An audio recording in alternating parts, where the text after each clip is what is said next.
Good morning. I'm Ron Moore, and this is your morning cup of motivation from the Casa Studios. We're going to be here for a few days this week. So I just want to ask you, though, if you're being blessed by these, be sure to share them with somebody. Okay? There are people that need to hear these, and you've probably thought of them, but have you shared them with anybody?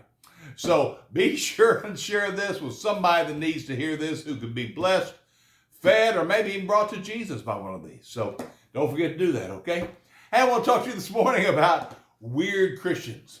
Now, let me just tell you that if you know somebody who's a Christian who's weird, they were probably weird before they came to Christ, okay? I mean, coming to Jesus doesn't make you weird, okay? And so, in spite of what some people say.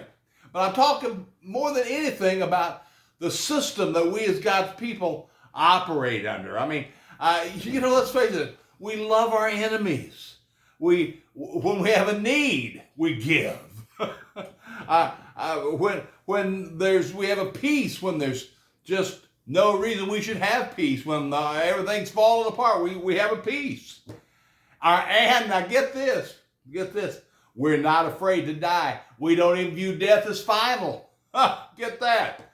But the real kicker is that our master and CEO wants to serve us. Imagine that. I mean, how many CEOs of Fortune 500 companies do you know who serve their employees?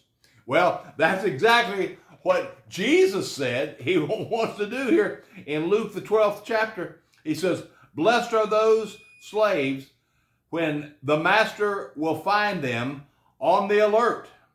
When he comes, truly, I say to you that he will prepare himself to serve and have them recline at the table, and they will come up, and he will come up and serve them." You see, this whole thing is about, not about us being served, but about serving. That's just a huge part of the Christian life. I mean, the Lord came to serve us. He wants to serve us one day again.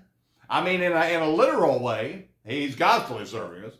But let me ask you, do you know what it is to serve?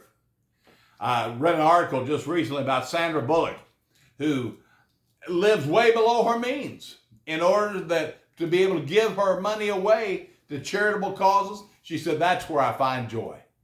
Now, let me ask you, are you serving anybody? I know one of my very best friends in Oklahoma City goes one day a week in the after-school time to a program called Wierd Kids.